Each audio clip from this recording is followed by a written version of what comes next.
This show contains language that is unsuitable for children.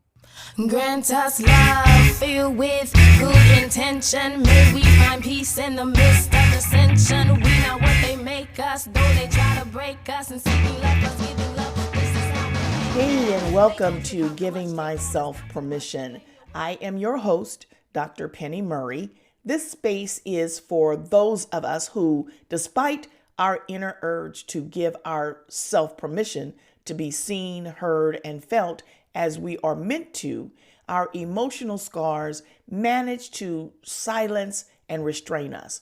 Here, we focus on learning to give our conscious selves permission to feel, to remember, and to liberate our sacred expressive life force, that part of us that has always been there and is simply waiting for us to trust. Now, each episode, we explore the emotional residue that always seems to find a way to keep us stuck. And we'll start giving space to that part of us that knows the way forward.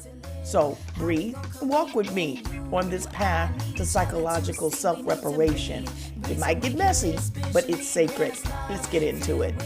Giving Myself Permission is brought to you by the Learning Spa, Cultural Inner Wellness Retreat. It is my vision to provide a safe physical environment where psychological self-reparation and inner wellness are a proactive commitment, not a reactive liability. Although we're still in the early stages of development, you can help bring this vision to life by visiting pennymurray.com to learn more about my plans and to contribute to our building fund. I really need your support there, all right? Let me start with an ancestral download. I like doing this because it kind of sets the tone and the vibration of the show. And I like to see this as a ritual where we just take a moment to give ourselves permission to cut through the noise of the day, receive sacred wisdom, and then reclaim our breath, our minds, and our creative magic. This ancestral download actually comes from recording this particular episode where my divine allies reminded me of something they told me years ago. Let me just first say, I had every intentions of doing a follow-up on the last podcast, but my divine allies were like, yeah, no, kid. So every time I sat down to receive the alternative direction, my thoughts were blocked by the stress of not being able to stick to the topic and the timeline that I had planned.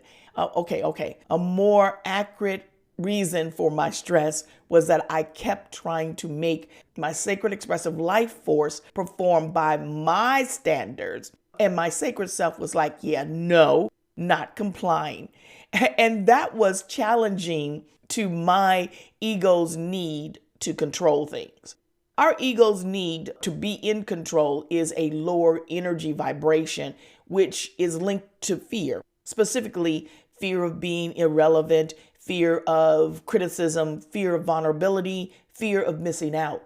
As I worked through my ego resistance, my divine allies, they asked me why I was so hell-bent on doing that particular topic at this particular time. Because whenever I posted the episode, it would be the right time for that message.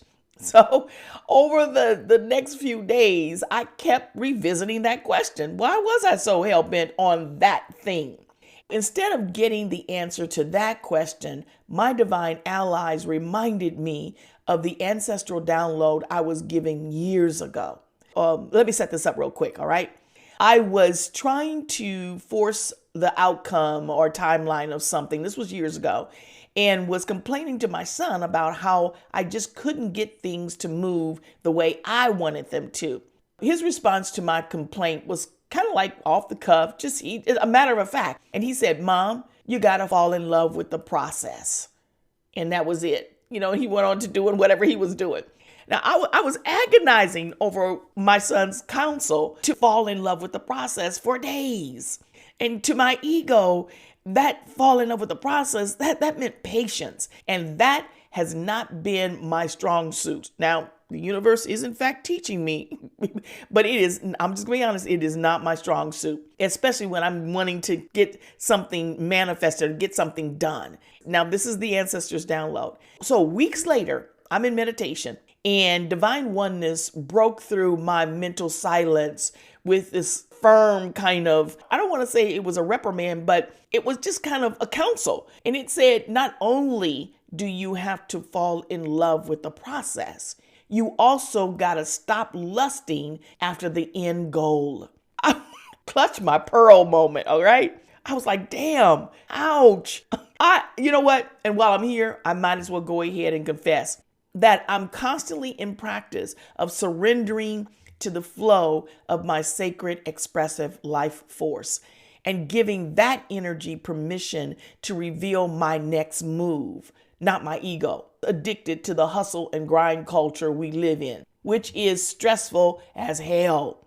Seriously, to achieve reparation for our inner well-being, we have to elevate our ego so it's in alignment with the flow of our self, our sacred expressive life force, not the other way around. To be honest, when I started practicing getting my ego in alignment, what I really had to do is that I started having a conversation. I spent a whole day doing this. I just kind of walked through the house, through my day, talking to my ego, appreciating it for all the times that it was there for me, through all of my mess ups in life, through all of my poor decisions, because I was on this journey for a while of self-sabotage and self-betrayal. But my ego was there protecting. Sometimes it was causing me to do some of the crap. But I started to just have this conversation with my ego and appreciating all that it has done and been with me throughout the years. At the end of the day, I got to a point where Divine Allies was leading me to say to my ego, I want you to move to a higher place. And just like you protected me in my bullshit, I want you now to protect me in elevating my quality of life, in tapping into my true self. And every time I get into this thing where I'm regressing back to the ego's got to control out of my fear, I have to remind my ego, I have elevated you and I'm expecting you to be in your new position, not the old one. It's a slow burn, but I'm getting there. Now, the truth is, when I'm in sync with myself, I do feel more confident about the focus of the show, of anything that I'm doing, because I'm in my natural rhythm and creative genius without being a slave to the unrealistic expectations I put on myself. I can also say that genuinely being present and appreciating the process that I am in, I'm building a more intimate relationship with my calling. And I've actually impressed myself a few times. I mean, literally, I've been impressed. But the ancestral download is clear. Nothing good comes from being hasty and lusting after the end goal. So remember, when the world says grind, the wisdom of our ancestors says pause. Come back to yourself and be in flow through ritual.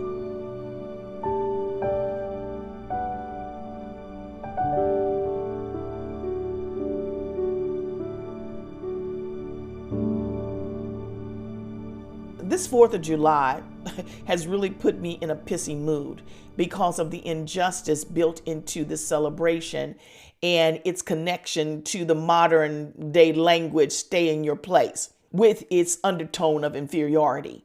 Now, the new talking point being tossed around is meritocracy instead of diversity, equity, and inclusion, the whole DEI thing.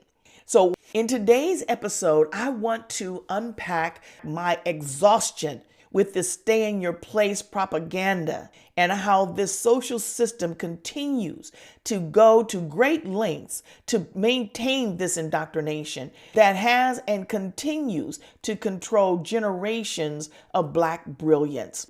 While on the surface, we might think that this is no big deal, I just want to remind you, the devil is always in the details. But before we get into today's discussion, I gotta do my 2 cents. I see this segment as a honoring of Black history, not just once a year, but as a sacred continuum of memory, meaning, and momentum 365. As African Americans, we carry the pain of generational scarring in our cellular and muscle memory. One of the things we also have to remember, our DNA is also forged with a fierce, virtuous energy, which is our sacred, expressive life force. And that energy has consistently remained determined, dynamic, regenerative, and resolute. So in this segment, I share short lessons that help us reclaim our inner wellness by engaging in self-reparation practices. All right, let's jump into this mini lesson. You've probably heard the phrase slow and steady wins the race, right? We all have, basically.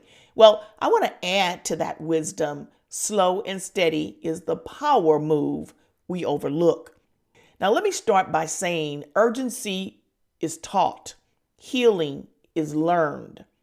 This lesson is on the cost of rushing, not just through task, but also through life decisions, healing, relationships, and our self-discovery. We've been conditioned to chase quick fixes and microwave results, but that kind of hurry often leads us right back to square one, or worse, to a place of regret. Let's unpack what we give up when we're impatient and don't give life and ourselves room to unfold with intention, which silently undermines our intrinsic power and fulfillment. For many of us, especially in the Black community, there's a deep inherent urgency shaped by survival. See, our ancestors faced conditions that taught them to hustle, stay ahead, and react quickly because slowing down had undesirable consequences or it wasn't safe. But in today's world, that old survival reflex can work against us. When we rush decisions, healing, or situations, we often miss the lesson and repeat the agony. Our ancestors had to run. We get to relearn how to wait with wisdom and intention. But being impatient can lead to self-sabotaging outcomes we don't really think about. For instance, premature success, being unprepared for situations, meager outcomes, unhealthy pride.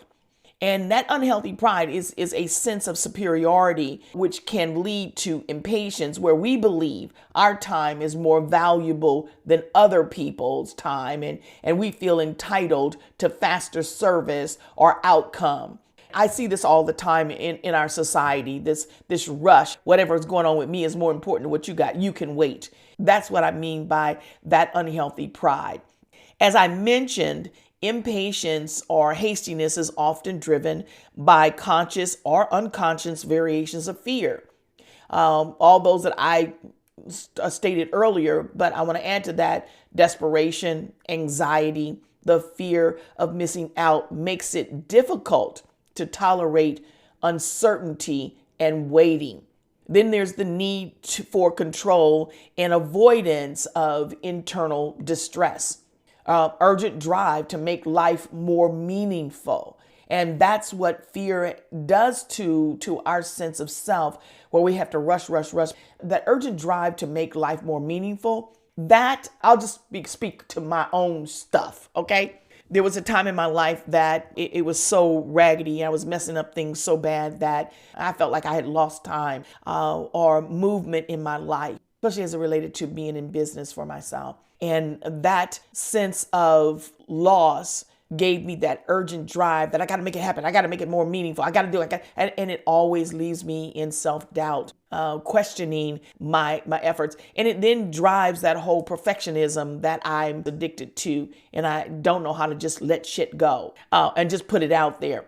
But our need for quick outcomes is like literally using hormones. And they do that on our vegetables and our fruits and things like that to speed up development, like a tree's ability to produce fruit. And in doing that, yes, you achieve the goal. You put out more fruits, but many of us know that that fruit is bland. It tastes like water. It has no flavor. Instead of it be having that soft juiciness to it. I remember a popular wine commercial in the late 70s. I am so aging myself. But anyway, I can still see that guy, and the spokesperson was Orson Welles. In the commercial, he would say it took Beethoven 4 years to write a symphony. And then he says, some things can't be rushed, like good music and good wine. We will sell no wine before it's time.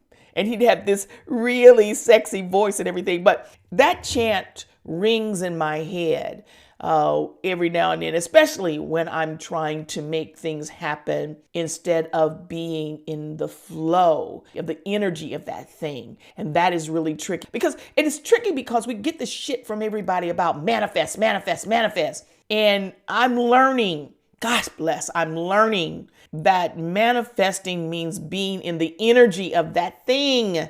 And just like Orson Welles said, no wine before it's time. So if I'm in the flow of that thing, then it's going to develop, it's going to blossom naturally, organically. And it's my task, which is hard as hell, y'all. I'm not going to lie, to be in the flow of that thing instead of the flow of society's hustle and grind mentality. That's the trick. So my impatience and hurriedness are out of survival that have really caused a lot of self-betrayal and self-sabotage. I am not going to lie. The practice of self-reparation is about reimbursing our sacred expressive life force, the emotional presence and care owed to our inner well-being that was denied or neglected because we were always in this manifesting grind, hustle mentality. We gotta stop expecting others to value the state of our inner well-being. That's our task. While we're rushing through things, that's why it's so important, this practice of self-reparation.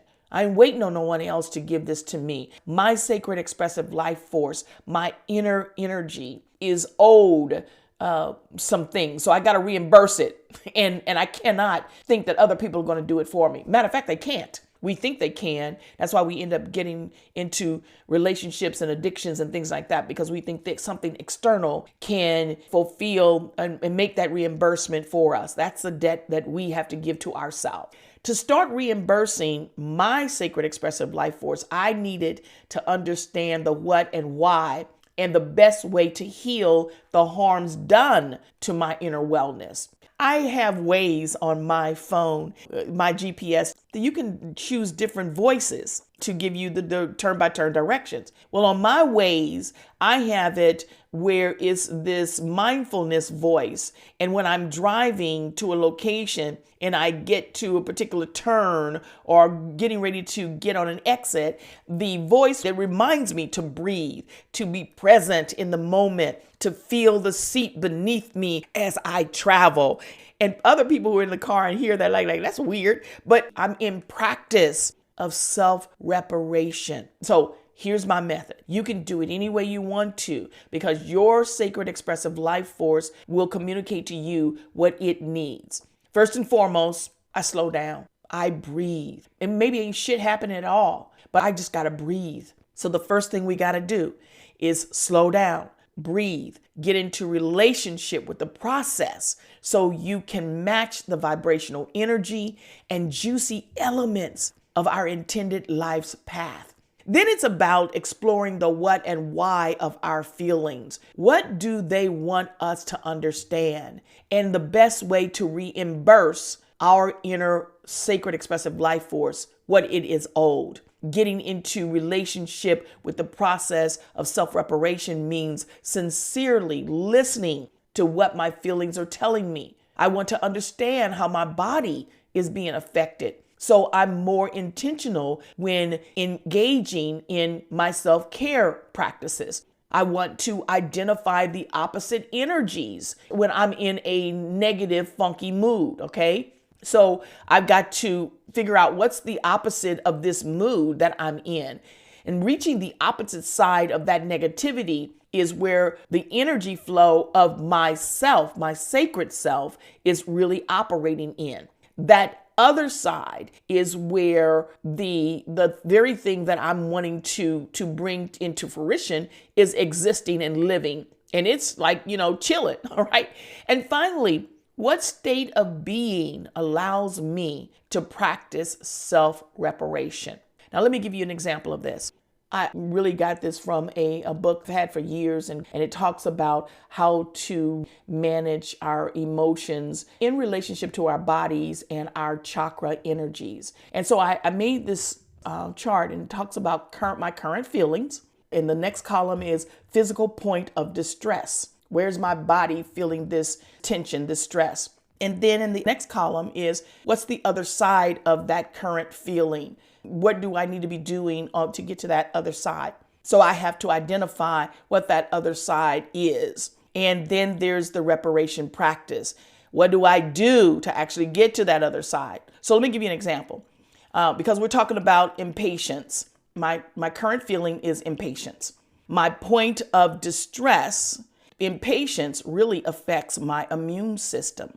And that's where our body's defense system is set up to protect us from infections, disease, and helps us eliminate even cancerous cells.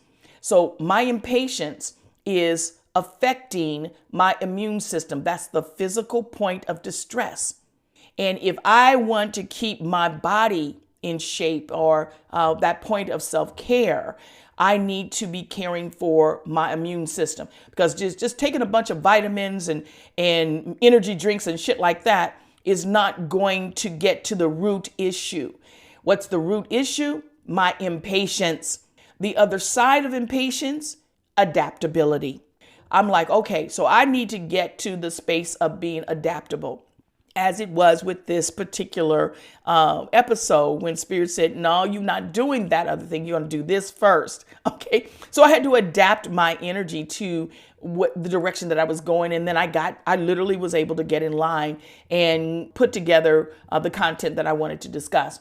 And then finally, the reparation practice. I'm having to be flexible. So I'm now walking around and saying to myself, all right, I am flexible. And that's how I'm practicing that self-reparation. I'm putting myself, my mind, my emotions into that mindset of flexibility. So that's an example of what I mean. Now, why does this matter? I believe the ancestors would want us to know that urgency and haste are hand-me-down energies. They want us to understand that they moved with urgency, not for the sake of convenience, but for survival. What was once necessary is now a wound we keep re-injuring. Every time we rush into a relationship, a decision, or versions of ourselves we haven't had time to grow into, we betray the very breathing space our ancestors prayed we'd have. They didn't have breathing space. They didn't have space to exhale, to breathe. They did not have that, but we do. And we don't want to continue to dishonor the very thing that they provided for us through their sacrifice. So psychological self-reparation is asking us to slow that cycle down, to breathe, to pause, to question our very sense of urgency. It's in that pause that we reclaim what was neglected. And that's our right to move with intention, to heal at our own pace, and to finally become whole without the threat of being left behind. Because healing isn't just about feeling better. It's about moving differently. We have to start choosing sovereignty over silence through the ritual of self-reparation, which allows us to access a truth that is deeper than our pain, broader than our fears, and more ancient than oppression. That is my 2 cents deposit into the inner wellness self-reparation account. All right, now it's time for the world according to Penny. I need to get into today's discussion. Recently, we've heard a lot about meritocracy, a word defined as a system where people are chosen and placed into positions of success, power, and influence based on their demonstrated abilities and merit. But what is merit? In the world according to Penny, which I think most people would agree, we generally think that those who are most skilled and work the hardest should be rewarded based on dependable and consistent performance, skill, and expertise. I mean, that's just what I think merit is all about and how we are rewarded. So in a power structure, this current governmental administration that beats their chests and insist on returning America to her greatness, it would be reasonable to expect that those selected to be placed in positions of leadership and power would have exceptional qualities, achievements, aptitudes, a sense of integrity, that kind of stuff. But that's not what we are seeing, especially in the highest governmental positions in this country. The idea of meritocracy, and I got to set this up here, okay? The idea of meritocracy actually entered the labor and political discussion in the 1950s. And by the 2000s, it was in full effect. The new concept of a merit-based system was supposed to replace the old system of inherited privilege based on race, class, economic status, or social connections that existed before the 1950s. That's how people got into position, because of their inherited privileges, not because they earned a damn thing. It was given to them. So in this new so-called merit-based system, corporations and government agencies started operating under the facade, the pretense that people were selected for positions of power and leadership roles, or they received pay raises based on that person's performance and skill level. But the good old boy system, racial discrimination, favoritism, nepotism, it all remained at the core of how things were really working behind the curtain. This new system of meritocracy was said to create a more effective political, social, and economic system because it claimed that those being promoted were chosen based on their qualifications and abilities to do their jobs rather than just privilege. This new system, again, aimed to be more inclusive. And as laws and public demand required greater diversity, the system of meritocracy responded to that. And this really did start helping elevate people from lower social classes into significant government roles due to their academic achievements, their skills, and suitability for the position. This ultimately led to social and financial mobility. So people were going out and getting educations because corporate America said that if you had this particular degree, you could get better jobs and things like that. So we bought into the system. It was all a money-making game, but nonetheless, we all went into a lot of college loan debts to meet the qualifications that this merit-based system required. I say this to connect the dots about why the first priority of this government was to eliminate all DEI initiatives, cut federal fundings to universities because of their diversity administration policies. And then they removed highly qualified African Americans and other people of color from government jobs and leadership roles.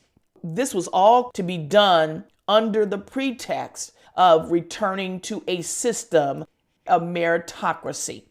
But what system of meritocracy are we truly returning to? Remember, the devil is in the details. Now, some scholars have argued that the myth of meritocracy has been so effectively promoted and defended by the political and privileged elite through media and education and corporate culture that people believe it's better. Having this merit base is better than DEI or affirmative action policies that they used to be called. Rodney D. Coates, he's a professor of critical race and ethnic studies at Miami University. He put it like this: central to many of these policies that are being written in by executive orders, is my words, is the belief that diversity lowers standards. So there is a willingness to replace meritocracy with mediocrity. So now meritocracy is not about skill and abilities and experiences and expertise. It's about who I know. It's a popularity contest. Wealthy elitism is selling the deceitful bullshit myth of meritocracy. It's bullshit because achieving upward social mobility for anyone based on merit is not truly possible in a white nationalist capitalist society. Why? Because of the inherent discrimination related to class, ethnicity, gender, race, and education that form the foundation of this particular merit-based system. The World According to Penny says this push for meritocracy is really just code for return to white nationalist favoritism, discrimination, and crony capitalism. This brings me to another July 4th. As white elitism continues to show America's ongoing scorn and attempt to erase the historical contributions of racial diversity that built, fed, and protected this damn country, allowing it to secure and maintain its sovereignty. I'm going to say this. In previous years, I didn't really invest much psychological energy into the 4th of July celebrations. I just loved spending time with my family and friends, overindulging in food, sipping on adult beverages, doing line dances, and then watching fireworks. But that's changed because something unholy is really trying to shift the divine rhythm of life before my very eyes. And I can no longer just sit here, and this is my resistance, I guess, to do something in the midst of this bullshit. As I sit watching the fireworks burst into brilliant displays of light and wonderment, I love it. But I find no value in this ill-gotten celebration. I'm even more disgusted because I'm realizing the conditioning that I got from my family taught me to normalize the blatant disdain this country has toward Black and brown Americans who made this damn celebration possible.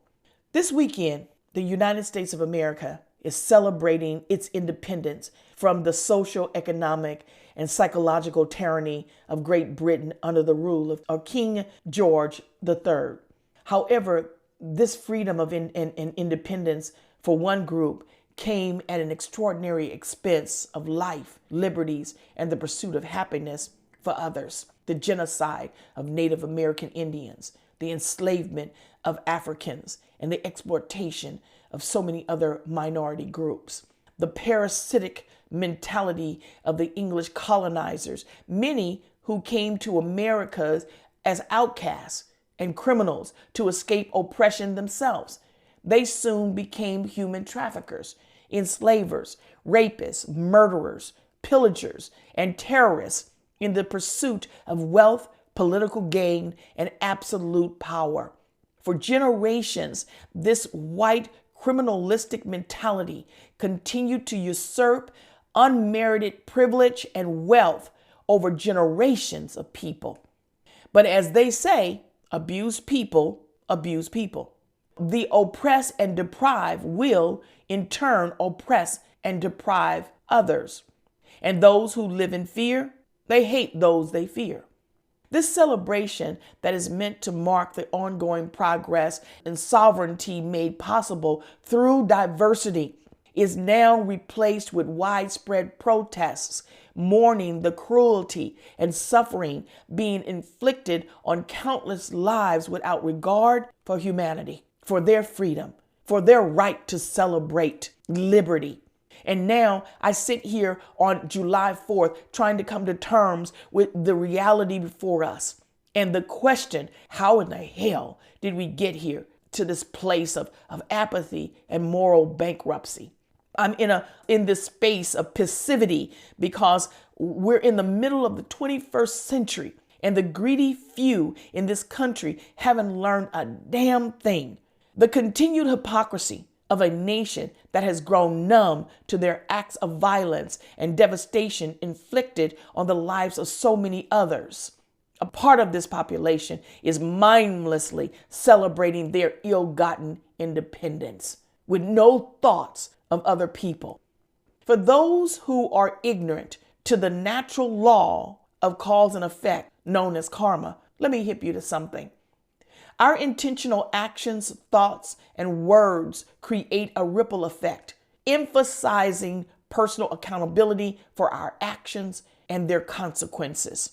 One thing is for sure, and I'm always saying this, karma is a bitch and it will not be denied. So on this 4th of July, I grieve the soul of America. And here's my dissent. Even in the face of this country's ongoing history of cruelties towards Black and brown communities, I am never ashamed of the measures my ancestors had to take to survive your inherent weaknesses. Instead, as a descendant of the enslaved men and women who afforded you the sovereignty and independence you so arrogantly flaunt, I pity those of you who are content with celebrating what you didn't earn. I pity your misguided fantasy of superiority and your delusion that the blessings of life, freedom, and happiness belong only to you. A day of reckoning will come when you will face the remorse of this question. What did you truly gain from hoarding wealth and power at the expense of losing your soul? I pity your ignorance in thinking that recompense will not come due. The fundamental universal law of balance warns you cannot cheat the scales that balance life for long. For in due time, balance will rectify itself. I pity your need to remain oblivious as a means to protect your white, unmerited privileges. I pity your lack of self-awareness because you fail to see that your DNA is cursed from the violence your ancestors inflicted on others, and you keep doing the same damn thing. Your egregious acts of injustice stems from the fear of karma catching up with you. You haven't yet realized that your ongoing hatred and disdain for others are actually the ghosts of your own past emotional wounds.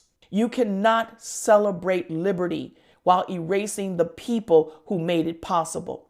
Some of the same people who are out here waving flags and singing anthems are the very ones banning books, gutting DEI, and demonizing any attempts to tell the truth about race in America. Now, let me talk to my fellow wounded healers, because this is a space and time that we were created for. In a country where white elitism celebrates freedom while actively dismantling the freedoms of Black and brown people, the 4th of July, one built on generations of stolen labor and suppressed truth. That's why our psychological self-reparation cannot be depended upon or expected to be resolved by others outside of us. I'm not just advocating that we heal from generations of emotional scarring. I'm also encouraging us to refuse to carry their delusions emotionally. While they're breaking shit up, this is our time to reclaim our story, our dignity, and our mental sovereignty. While they celebrate a myth and weaponize freedom, the universe is calling on us to strategize what liberation actually looks like on our terms, from the inside out. So while they move to erase, we move to reclaim. While they deny, we amplify. Over the next months and years, many Americans are going to be experiencing moments of emotional distress that we just really haven't been fully prepared for. So again, to my fellow wounded warriors, our wounds literally prepared us for this moment. I think about how disconnected we are from the energies of our ancestors and the great work and enrichment of lives that will go untouched or unseen if our voices as healers continue to be silenced by our wounds. Our work during this time that the universe is allowing these assholes to destroy the very system they set up hinges on this one question. How do we show up for humanity? In preparation for receiving the answer to this question, I want to encourage you to do a few things. First, I want you to align and nourish your sacred expressive life force. Secondly, assess the power we have and stay open to the needs we are meant to fulfill. And then finally, be damned with the political happenings around us. Screw that shit. Our task is to shift our focus and energy to reclaiming our inner sovereignty so that we know what freedom and liberty really looks like through our definitions. And I love Assata Shakur's perspective on how to shift our energy. For those unfamiliar with her, Assata Shakur is a political activist and member of the Black Liberation Army. She was Tupac's step-aunt and godmother. In a particular writing, she uses the word revolution, but she separates the R to highlight the word evolution. What I also noticed is that the first word in evolution is love spelled backwards. Revolution has always triggered a much needed transformation in any society or social system. Revolutions are agents of progress and paradigm shifts that demand people, society, and individuals evolve. And once that starts, the momentum might slow down, but it cannot be stopped. It's not enough to just change the policies within a system. There must also be a committed change of consciousness in the hearts and minds of individuals who will willingly embrace this change. It's what they call the letter of the law versus the spirit of the law. But here's what Assata Shakur said. This is the 21st century, and we need to redefine revolution in terms of evolution. The universe requires a revolution for the people, by the people. It's a humanistic revolution. Evolution found in this type of revolution is not about bloodshed or fighting it out on a battlefield. We will fight if we are forced to, but the fundamental goal of the evolution found in this revolution must be peace. We need an evolution of the mind, an evolution of the heart. We need an evolution of the spirit.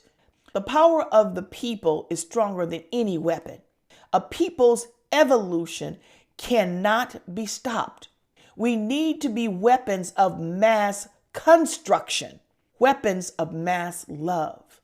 It's not enough to just change the system. We need to change ourselves, our hearts, our minds, our states of being. We have got to make this world user-friendly. The evolution in this revolution is creative. It's beautiful. It's sexy. And the first word found in this is love. Assata Shakur.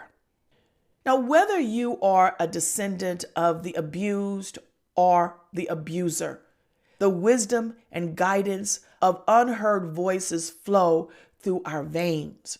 What do these voices tell us about our fears that are rooted in generations of emotional scars? When we pause and reflect inwardly to remember our ancestors, what divine guidance do their voices offer us that could help us honor their sacrifices or make amends for their transgressions against the sovereignty and independence of others? This literally reminds me of a story that is in the European Christian Bible. And I don't know who it was, but I just know it's there. And it tells of this rich man that dies and ends up in hell. And he realizes that he is faced with that question. While he gained the whole world, he had lost his soul. And while there in hell, he began to petition and beg the overseers of hell to allow him to go back and warn his brother that this was not the way. Your ancestors are there who now know the sacred truth. What, as individuals, does the divine wisdom offer us that will make the celebration of liberty and independence meaningful for everyone? As we close out today's conversation, I want to leave you with a self-reparation ritual. Remember, breaking the chains of our emotional scars isn't always loud, boastful, chaotic, or aggressive. Often it's a quiet inner work of refusing to engage in self-sabotaging behavior, self-abandonment, self-betrayal, or bringing harm to others. So here's your self-reparation practice. The purpose is to be able to recenter your inner compass, realign with your sacred expressive life force, and then prepare to fulfill the healing work your spirit was called to do in this lifetime while the world is spinning in chaos. So here's the ritual instructions. And always remember to open your rituals with a statement of protection or a prayer, if you want to call it that.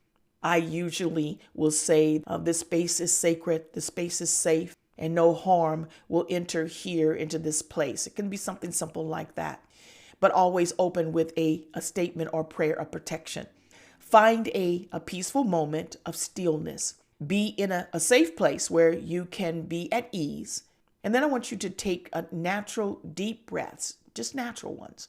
And with each breath, I want you to feel how that breath is drawing your power back to you. As you are feeling that power come back to you, when you feel relaxed enough, that's when I want you to reflect on this particular question. What part of my conscious self needs nurturing to prepare for my purpose ahead?